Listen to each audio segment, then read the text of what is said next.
नमस्कार, आप देख रहे हैं द इंडिया न्यूज और मैं हूं पंचानन पांडे। सोचिए, सुबह की चाय से लेकर त्योहारों की मिठाई तक हमारी जिंदगी में घुली चीनी अगर अचानक महंगी होने लगे तो सवाल सिर्फ बाजार का नहीं, सीधे आपकी जेब का है।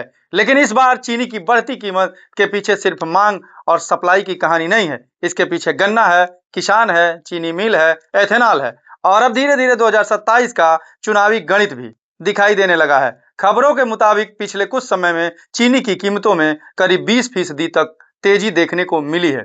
अब सवाल है, जब भारत दुनिया के बड़े चीनी उत्पादक देशों में है, तो आखिर चीनी महंगी क्यों हो रही है? क्या उत्पादन कम हुआ? क्या मौसम ने गन्ने की फसल को प्रभावित किया? क्या बाजार में मांग बढ़ी? क्या जमाखोरी और सट्टेबाजी इसकी वजह है? या फिर पेट्रोल में मिलाए जाने वाले एथेनॉल ने भी चीनी के बाजार का गणित बदल दिया है? दरअसल यही इस पूरी कहानी का सबसे बड़ा सवाल है। भारत में गन्ने का इस्तेमाल सिर्फ चीनी बनाने के लिए नहीं हो रहा।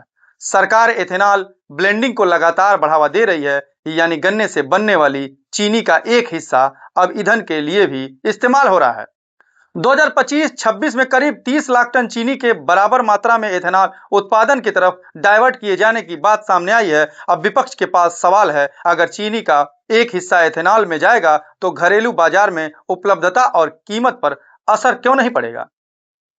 लेकिन सरकार का तर्क है कि सिर्फ एथेनॉल को चीनी महंगी होने का जिम्मेदार ठहराना सही नहीं है। सरकार के मुताबिक देश में चीनी की कमी नहीं है और कीमतों में तेजी के पीछे बाजार की दूसरी गतिविधियां भी जिम्मेदार हो सकती हैं।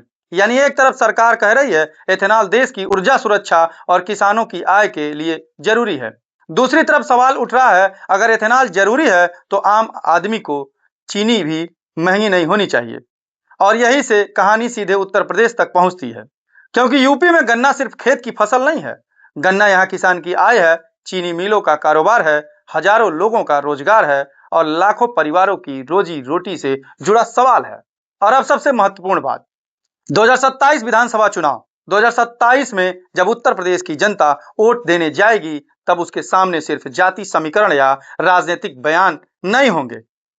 उसके सामने उसकी रोजमर्रा की जिंदगी के भी सवाल होंगे। महंगाई कितनी है, रोजगार कितना है, किसान को उसकी फसल का दाम कितना मिला और गन्ने का भुगतान उस समय हुआ या नहीं। ऐसे में अगर चीनी की कीमत लंबे समय तक बढ़ती रहती है तो विपक्ष इसे महंगाई और किसान दोनों से जोड़ सकता है। विपक्ष पूछ सकता है, सरकार एथेनॉल बढ़ा रही है लेकिन आम आदमी की चीनी क्यों महंगी हो रही है?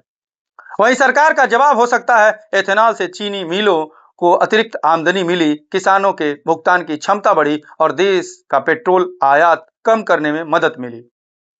यानी 2027 में लड़ाई सिर्फ चीनी की कीमत पर नहीं होगी, लड़ाई इस बात पर भी होगी कि गन्ने की नीति का फायदा आखिर किसे मिला, किसान को, चीनी मिल को, सरकार को या आम आदमी को। और यहाँ एक और बड़ा सवाल है, अगर गन्ने से एथेनॉल बनता है तो देश का तेल आयात कम हो सकता है।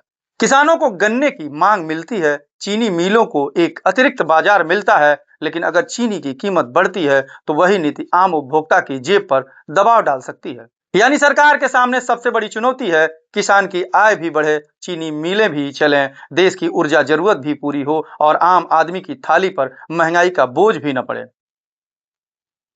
यही असली नीति की परीक्षा है, क्योंकि 2027 का चुनाव जैसे जैसे करीब आएगा, वैसे वैसे हर आर्थिक मुद्दे का राजनीतिक असर भी बढ़ेगा।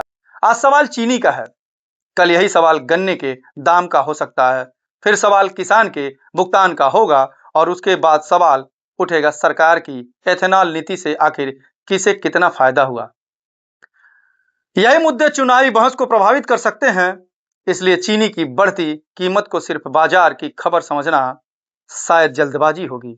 यही कहानी किसान से शुरू होती है, गन्ने से होकर चीनी मिल तक जाती है, चीनी मिल से एथेनॉल तक पहुंचती है और अब 2027 के चुनावी मैदान में भी दस्तक देती दिखाई दे रही है, क्योंकि चुनाव में सवाल सिर्फ यह नहीं होगा कि सरकार कौन बनाएगा, सवाल यह भी होगा कि जनता की जेब पर कितना बोझ है और किसान की फसल से उसे कितना फायदा मिल रहा है।